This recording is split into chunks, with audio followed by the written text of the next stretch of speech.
Hello and welcome again to another episode of Hope on Deck. My name is Grace. I am your host for today. And this week we have a very special guest whom I have known for a long time. Also ever since when I was still in Sabah. This is how I would describe him as. He is like a big teddy bear with a very big heart. Yes, that is how I would describe him. I know! Okay, yeah, so now you have heard his voice. So without further ado, let's welcome Matthew. Hello everyone, nice to meet you. Hi, Matthew. So again, this episode is also another excuse for me to hang out with my friends. So Matthew, why not you introduce yourself? Yeah, sure, no problem. Yeah. So my name is Matthew Low. Originally, I am from Kuantan, Pahang. For those who don't know, West Kuantan, Pahang is somewhere in Pahang, or also known as the capital of Pahang. And then currently, I'm in KK. I'm not in Kuantan. I have decided to stay back in KK to work here, and also to serve in the local church as well. Before we get into the questions, we will be playing a game called Guess That Song, but lyric edition. So what we're gonna do is I will read the lyrics and you have to guess what song that is. Okay? Okay. Alright, let's go. Let's test your worship music bank brain. Yes. Alright. I'm very bad at guessing songs. I only know the few lyrics, but I've forgotten the title usually. But you know what? Let's go. Let's try it. Yeah, let's go. I mean, who knows? You might get who knows? Yeah. Alright, okay, so the first one. From the rising of the sun, let his praise be heard. From the east to the west and the north to south. And like the last line, I only know the last line of it. The rest of it, I don't know. Okay. Yeah, so like this next song is by Phil Wickham. It's called Battle Belongs. I honestly don't know how the whole... Yeah. I think Alex sang before. Oh, by the way, Alex is our worship leader. Yeah. For those who don't know, for those who are watching, yeah. Cue Alex right here. Yes. Find the ugliest photo. I only know, oh God, the battle belongs to you. Yes, the battle belongs to you. We sang before on worship on Sunday as well. Yeah. Oh, really? Yeah. We sang before on Sunday. I think in my church, so far in Hope Penang, we haven't like sang this song before. Oh, that's I consider a new song for you guys lah. Yeah, that's right. Like it's not bad actually. Heard that song like through YouTube because you know like when you scroll through YouTube, then like, suddenly this like one song pop up and like oh, I only heard it once. And then the last line just stuck with me. Yeah, that song is actually quite powerful. Yeah, that's the thing. I love the lyrics though. I'm like, wow, this lyrics is so good, but I don't know what that song is. Typical. Yeah, you know, they are typical. Yeah, okay. Okay. Alright, so this last one is, I think it's an old song of Hillsong. I don't know whether you know this. Okay. I mean, like, this Hillsong, like, Hillsong, right? Okay. Have you heard of the one called Savior? Have you heard of the perfect love? Have you heard of the one in heaven? Have you heard he gave his son? I have found his love, and I believe in the sun. Show me your way. Yes, I heard that song before. As usual, my best friend. Apparently, the title is My Best Friend. Yes, that's the song. It's like I think we used it on the children's church also. Yeah. I remember I'm the one dancing it. So. You remember you dancing to it? Yeah. So Okay, to get the kids hyped up. Right, so that is the end of introducing songs and recapping songs, revisiting old songs with Matthew. Hey! Wait one moment, let me turn on the lights first. All the lights first. Hey, For context, again, Matthew is in KK. I am in Penang. And as you can see, Penang is still bright outside. And KK is still dark outside. I know, it's already dark okay, it's already outside. dark outside, yeah. So next section. You did mention like you studied psychology and also like went into like counseling, right? So what made you decide to take up this course? Okay, so for those who don't know, I studied psychology in UMS. So that's one of the reasons why I am in KK context. So after I graduated in 2019, I decided to stay back in a way to accept God's calling to serve in the tertiary ministry. And one of the reasons, to answer Grace, why I pick up psychology, the reason is actually quite funny. Is because I watch too much movies to be exact. Okay. Yeah. Especially, I think for those who are Cantonese speaking and who got watched TVB before. Last time there's this show called Sam San Tan, or in Mandarin it's called Du Xing San Tan. Yeah. So the story is about a police who graduate in psychology and can literally read minds. So that's what I want to be. I want to read people's minds. Yes, I want to look at you and read your mind. So that's why I took up psychology. But of course, obviously, after I studied psychology, I can't read mind at all. No. I was about to ask you, so now can you read mind? Yeah. After I took up psychology, I was a bit disappointed. I was like, oh no, so I can't read mind at all? Are you saying after 4 years of studied psychology, I can't read minds? So yeah, there you go. That's one of the reasons why I took up psychology. Yeah. So it's all because of that company. No, I mean, not all of it lah, but because of that show, it kind of how to say, sparked an interest in you. Yeah, it sparked an interest, and I'm curious about psychology. So I learned about psychology before enrolling into it. So that's where I realized, oh wait, it's a study of the mind of a human, how we think, our personality, our cognitive, and all that, so on and so forth. So yeah, that's also that actually is another reason why I wanted to go into psychology. Yeah, so moral of the story, watch more movies, guys. No. Just joking. No. Just joking. Don't. Yeah. You can watch movies, but you don't binge watch. Yes, you don't binge watch, man. And you 5 don't watch hours of anything Netflix. illegal. Yeah, exactly. 5 hours of Netflix is not normal, kids. Yeah, it's not normal. Don't do that, guys. Don't. It's not worth it. Yeah.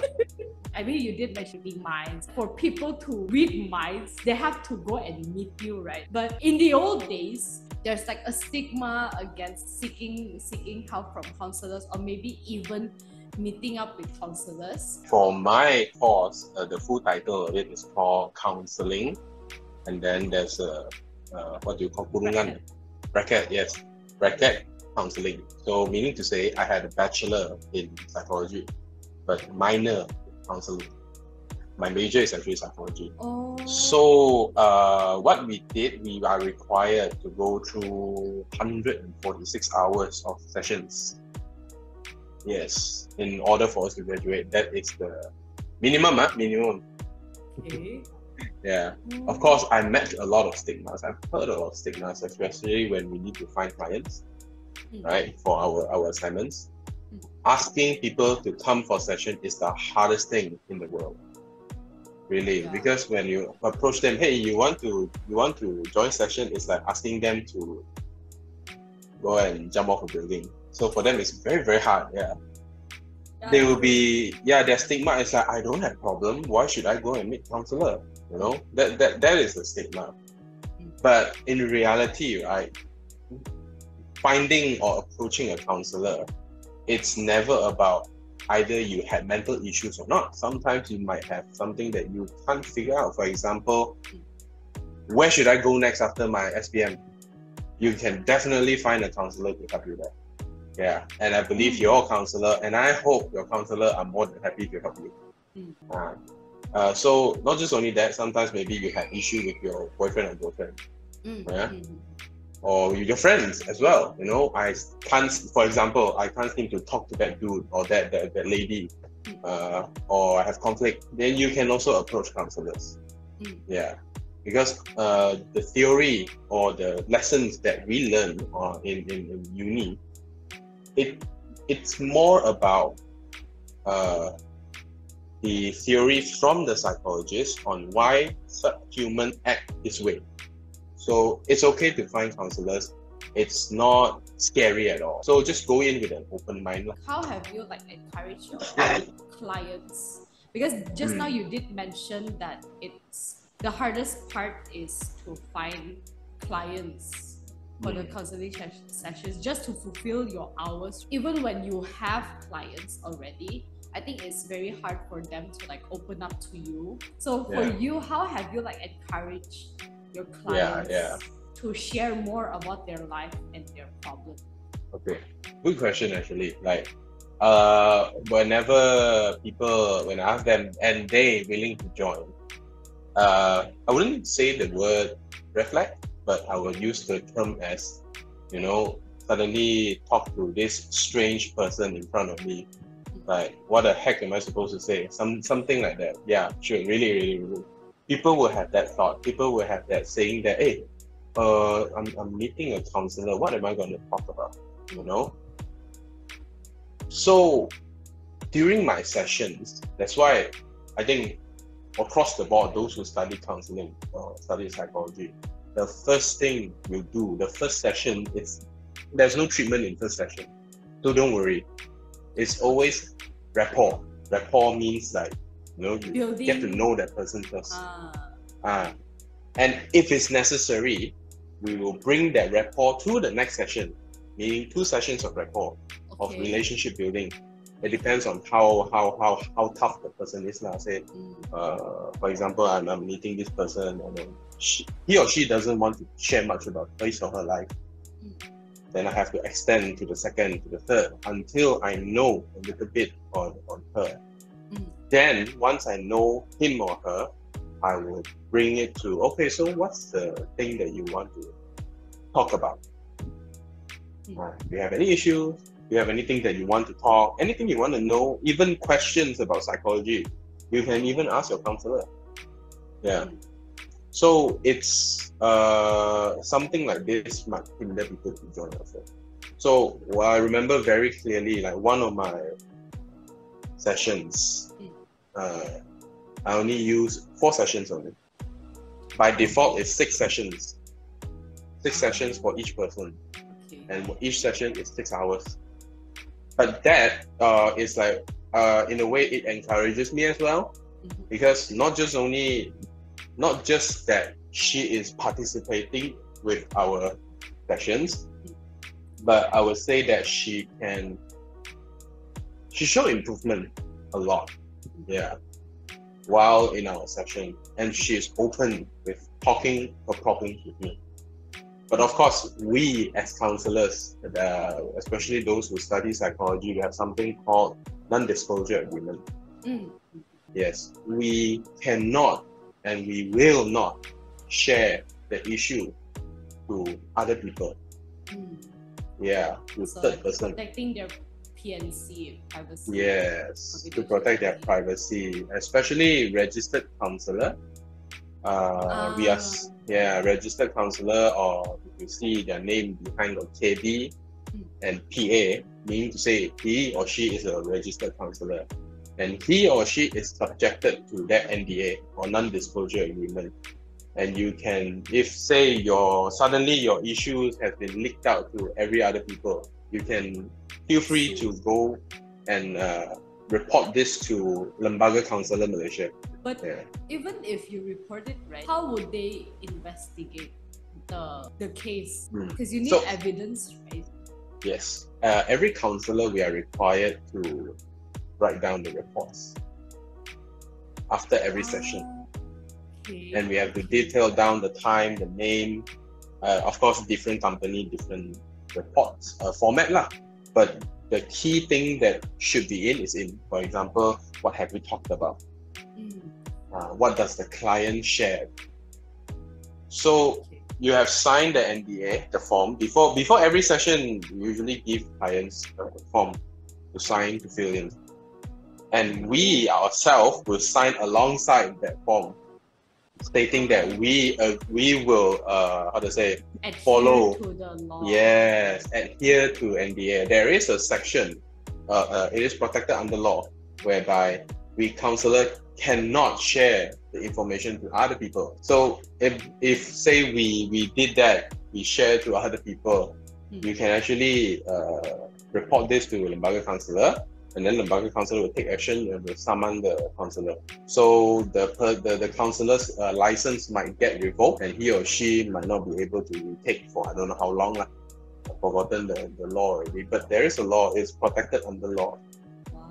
Yeah. So don't worry. Just go ahead and find help. True. Yeah. Don't worry. But then, okay, if means that is it actually considered like illegal if I ask to share what like your most memorable session? I wouldn't say illegal because I do not mention the client's name. I can share some of the details on what he or she experienced, but I cannot share her name or his name, the address, what he or she, the personal information. I won't share it out. You may ask me this actually, like what is the most memorable session that I've ever done? You shared. It was during my intern in IPG. IPG means Institute Perguruan in an area in Sabah called Tuaran. So it was a government teachers training. So those who want to be teacher, this is the place that you will be going, IPG. So it's very hard to go in. Yes. 5 A's and above, then only you can go in. Yes. Otherwise, So one of the teachers, she actually shared to me, she doesn't want to be a teacher, but she was forced to become a teacher. And I was shocked because I was like, oh no. You see, imagine a counselor have seen a lot of things, have heard a lot of stories. And that thing shocked me to the core. Why? Because I'm worried about the future of our our youth. Yeah. Can you imagine a teacher like this who said, I don't want to be a teacher, go and teach. Yeah. The school, right? So it's like, this is something I never seen before. Yeah. So I asked her, so if you don't want to be a teacher, why do you register as a teacher? She said because the parents forced her to do so. Even threatened her to, if you do not take teacher role or apply as a teacher, I will disown you. It was shocking. She wanted to be a doctor, but because going into IPG is considered as a prestige. Why do I say that? 5 A's only you can enter, and once you enter, you are basically, you do not need to worry about job. True. Yes. Automatically you are sent out, and not just only that, becoming a teacher or manage to get into teachers training, the government will also give you allowance. Meaning to say, you don't need to pay you don't need to pay a single cent for education, but the government pays you to go into teachers training. And she is stressed every day, I tell you. She even told me she had the intention to jump off the building. To that point? She even pointed out the building. I was like, okay. So I was like, inside campus. Yes, it's inside campus. So I was surprised. Our teacher is suicidal. Can you imagine that? Yeah, can you imagine that? So that's why I was like, oh wow, this is really, really something that kind of shocked me to the core. You know? And I realized that, okay, you know what? Yeah, so I tried to help her, of course. I tried to help her because I did point out to her there are only 2 options to go from now onwards. It's either you quit IPG and pursue your passion as a doctor with your diploma, because she showed me that she actually had a very, very great result in diploma in science from UMS. She can actually qualify to be a doctor, to go into a doctor's program. So I said, now you can either quit IPG and go for this, or you continue on with IPG and try to make a difference. You know, instead of becoming a doctor yourself, maybe you can train up new doctors in the future. Who knows? Yeah. Interesting way to put that. Yeah. The perspective lah. I just give her another perspective. Yeah. I just give her another perspective. Because at that point, I can't really help her per se. Yeah, sure. Yeah. And I think a lot of people do not know about this. Counseling is actually not the counselor help the client. It's never about that. What we counselors do is basically we just ask the person we only help the person and let him or her see that, hey, look, here's another perspective of this issue. What do you think? And at the end of the day, it's up to you, those who seek help, decide whether do I want to take this perspective or do I want to continue on with my problems? Yeah, because some they are actually happy with their problem, not even joking. Yeah. Yeah, really, they are happy with their problems. Like, it's very clear that they have problems. I even asked him or her, like, okay, so what do you think of this? Do you think of it as a problem? No, I don't think of it as a problem. Okay, then we shall end our session today. Yeah, really. That's another memorable. It's so mind-blowing. Yeah, that's another memorable thing. Yeah. During our pre-interview session, you did like share that you are like working in the office, and then like you did mention something about tuition, like center, something like that. Could you like share like what your job is now? I'm actually working as an admin, in a online education platform called Learning Tigers. So yeah, the reason why I choose education line is because of that session. After that session, because that session shocked me to the core, and then of course I got a choice that time to either go forward with counseling or I go with education. And I felt like I wanted to make a difference in education in Malaysia.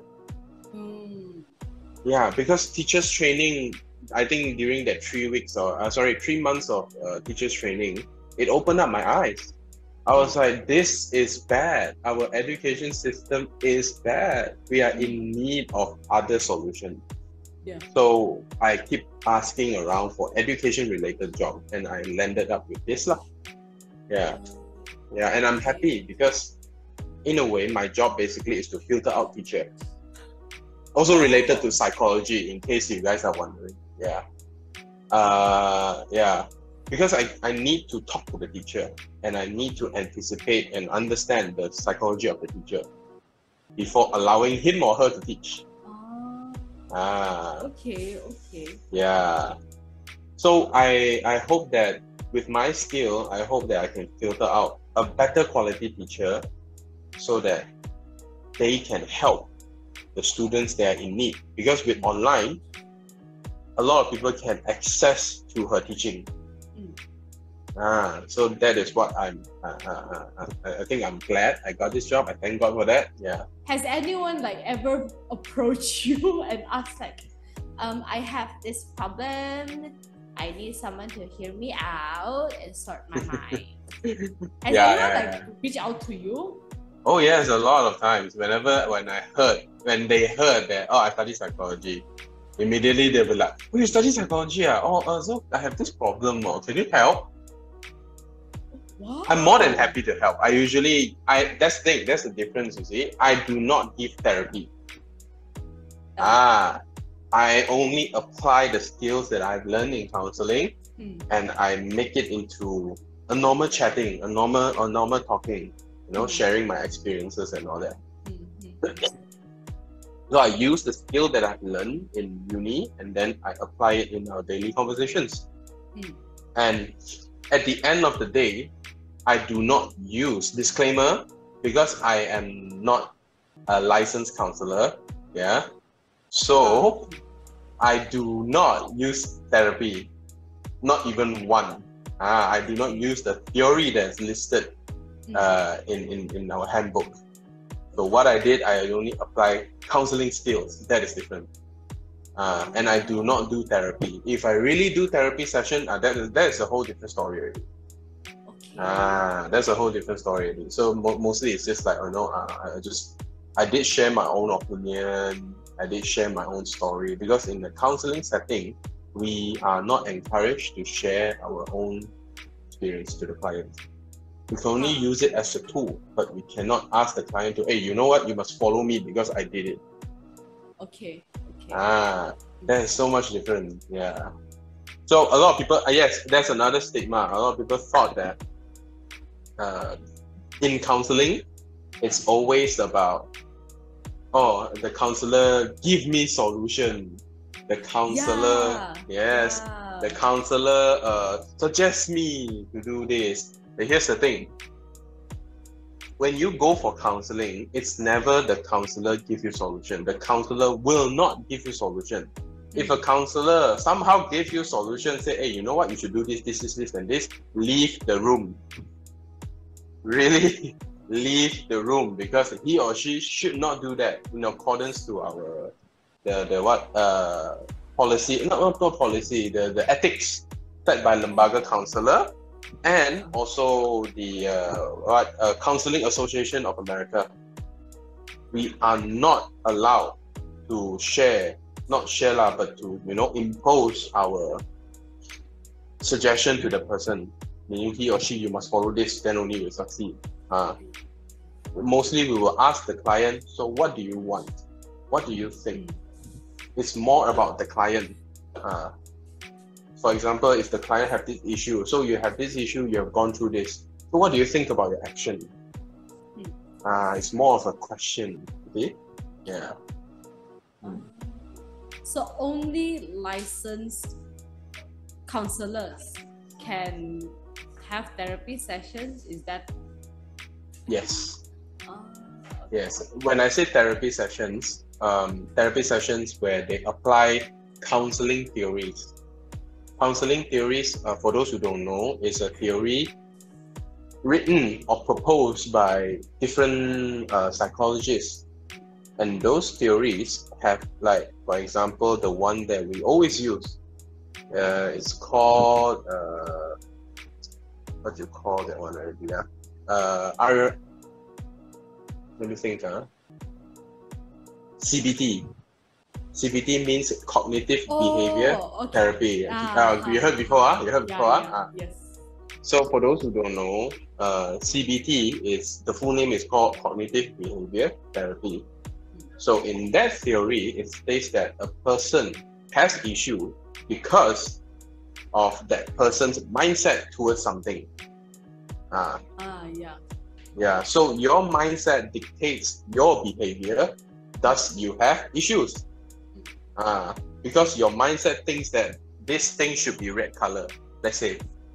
But because your thoughts or your perspective thinks that, okay, this thing should be red color, but it's not red. So your behavior will dictate by what you think. And you will get angry because it's not red. You see? Because of what you think. So in that theory, of course, there's a lot of therapy. Like, I'm not going through that, but yeah, there's a lot of therapy that we will use, but we're not going to go through that because it will take longer. Yeah. So there are one of the examples where counselor will use that. Okay. That is very interesting. It is very interesting. Yeah, like I never knew that you need to be a licensed counselor to be able to use those. Yes. I guess it is also to protect both sides, to protect the counselor and also to protect the clients. Yes, exactly. it's both sides. Yeah. Okay, all right. So what would you want to impart to your clients during the sessions if, let's say, they are like in the future? Because just now you did mention, even in your workplace, there are people who like reach out to you and like ask you like stuff like that, like share their problems with you, and like maybe they're even, who knows, in the future, what if you became a counselor? I don't know. Yeah, who knows? Yeah, who knows? No one knows. Who knows? Yeah, so let's say, yeah. what would you want to impart to your clients during those sessions, or what do you hope for during the future sessions? I think for whenever I do sessions, my goal is to always make the client improve. Depends on his or her situation lah. If let's say the clients, my goal is actually based on the client. I always apply this. We called it client-centered therapy, meaning to say whatever the client says, you just follow. Okay. I don't have my goal. I have my client goal in mind. At least that is my style. Different counselors have different styles. Yeah, by the way, some are more like teacher. They will like nag you till you fall asleep, and there are like me. My style is more towards like, okay, whatever you say, we will work together in achieving that goal. So that is my style. So for me, I would actually, based on what the client said. For example, if the client said that, okay, I want to be less angry. Okay, let's work towards that. You know, let's improve. Maybe a little bit, instead of getting snap out in every 3 hours, but this time you snap out maybe once a while. That's an improvement. You still get angry, but there's an improvement. That is what I like. That is what I want to see. Of course, not completely like, after my 6 hours of session, you're a changed man. No. We are not miracle workers. Yeah, that's the thing. Change does not happen in a split second. No, it doesn't. It's for example, you have an issue. Let's say, whoever who are listening this, whoever was watching this, let's say you have an issue, and you want to improve, and you felt like I'm not good enough. Because I only improved 1%. Hey, 1% is a change. At least better than 0. Those who want to become whatever that you want to be, you want to improve in a certain area. Sometimes change a little can go a long way. Yeah. So that is what I always impart to my client. There are a few, they say that not good enough lah. I said there's never not good enough. Yep. Yeah. You can't be too dependent on counselors, guys. Yes. They're only there to help you straighten your thoughts out. I think that would be something that I could describe what counselors do, or psychologists do, is to help you straighten your brains out. Yes, straighten your thoughts. Straighten your thoughts, because sometimes your thoughts are like all over the place. Like even just now you did mention like, when you don't know what decision to make, you can just go look for a counselor. And it's not like they can give you like the answers, but like they just help you to like think through thoroughly, clearly, so you won't make any dumb mistakes, dumb decisions, stuff like that. Whatever you describe is actually very true. Counselors are there to sort out your thoughts. Your thoughts is a mess, you don't know what to do, so counselor is to listen, and then we analyze, and then we put it in order and show it to you, say, hey, look, this is your issue. Am I right? Am I correct? At the end, we will still ask confirmation from the client. We do not assume. We're like, usually I will do something like that. So correct me if I'm wrong. Based on what I've seen, you have this issue. For example, you've been repeating this word, for example, for quite some time whenever while we're chatting. May I know what does this word mean to you? Why do you keep mentioning about this? This is one of the example on how we, put it in order for you. And at the end, we still ask you, may I know what does it mean to you? May I know why do you keep repeating this word? So yeah, we will still ask confirmation from the client. We do not assume. Of course, we do make assumption, but we do not say it out loud. Hey, so like this, you kiss out. No. No, not like that. Like no. straight up say that to their faces. Nah, no, we do not. Usually we do ask confirmation at the end of the day. Is this what you were like thinking? If you ask for confirmation, like they could correct you. Like just Yes. now you did mention like I think a lot of times counselors do say this phrase, correct me if I'm wrong. Yeah. It's like allowing, also like giving a space so that clients like know that yes, if there's like anything like this counseling session is like just talking, like a friend to friend talk, and if there's like nothing, if there's any so-called facts that is incorrect, you can just correct them and stuff like that, and they won't get mad and stuff. Yeah, that's basically how it is. Yeah. Nice. All right. So that's the end of today's session. Thank you, Matthew, for joining. Yeah. So any last words before closing? Yes, definitely. I think a lot of, especially when you talk about counseling, it definitely associates with problems. Am I right? Yeah. So do not see this. What I would say, I always talk this behind whenever our session with my client or with anyone I meet, even with the tertiary student that I'm leading. I always tell them this: do not see your problem as big as it shouldn't. Sometimes the problem can be very simple, right?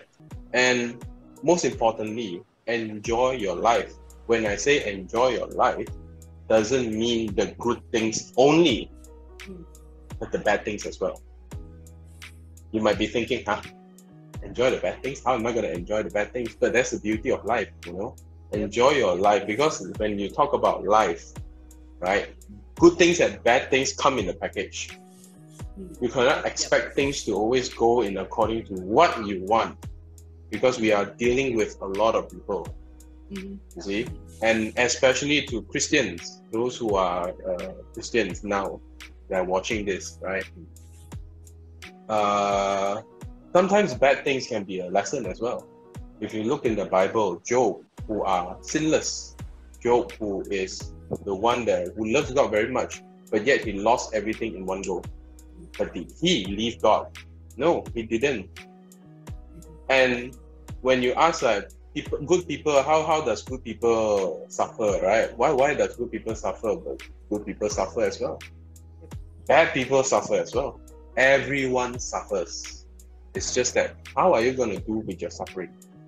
Are you going to sit there and cry, say, oh, I am very pity? In Cantonese, it's like those shows, something like that. Yeah. So, or something like that. But you can feel sad, definitely. But once after your sadness has passed, once everything you cried it out, stand up and move forward. And that's all. Stand up and move forward. Yeah. Go forward. Wow. Yeah. I think that's a very great reminder. Like, problems. Okay, like when you see your problems, it may seem big, but in reality, it's not. It's because you see it big. It's because that you're right in front of your problems, and of course, you need time to like digest what's going on, analyze, and sometimes, when you have like brain fart or something, like brain, what do you call that? Brainstorm, something like that. I don't know. I forgot what that term is. But when your brain cannot like really function, you cannot really think that well. counselor is a very good Yeah. place to go. Like, Yeah, you can yeah. just seek for you can just seek help from counselors just to get your thoughts straightened out. Yeah, yeah. Yeah. And again, Of course, yes, yeah. not just sit there and cry. Yeah. I mean, like what Grace said, well, you can straighten your thought, but of course, not every problem you ask Yeah. counselor lah. For example, what should I eat for lunch? You don't go for counselor for that. You don't. Or what should I? Imagine having a section like I don't know what to I eat have for a lunch lot every of day. food in my fridge. What should I eat today, Yeah. later, and tomorrow? Yeah. Or what kind of dress should I wear tomorrow? Then you don't go counselor for that. Yeah, you Don't Yeah. seek counselors for unnecessary stuff. Yeah, for unnecessary stuff. Okay. All right. Thank you so much, Matthew. Yeah, Thank you you're welcome. for You're welcome. coming. Yeah, you're welcome. Thank you for having me. I'm honored. Yeah. I'm honored to have you. Okay, all right. So that is it for this week's episode. I hope you guys are blessed. And again, just a reminder, counselors are not bad. They're not bad at all. They're there to help you. And it's not like you seeking help from counselors, it doesn't mean that you have a problem. I mean, yes, you do have a problem, but it's not like to a point where it's like you have COVID. Something like that. Yeah. Yes, I agree. Yeah. Yeah. So even if you have problem, it's normal as well. Everyone has problems. Everyone has their own problems. Everyone has their bad sides, their good sides. Sometimes the bad sides might seem very overwhelming, which is why you need someone else to help you elevate them. Yeah. Yeah. True. All right. Bye, guys. Thank you, guys, for tuning in, and I'll see you guys next time. All right.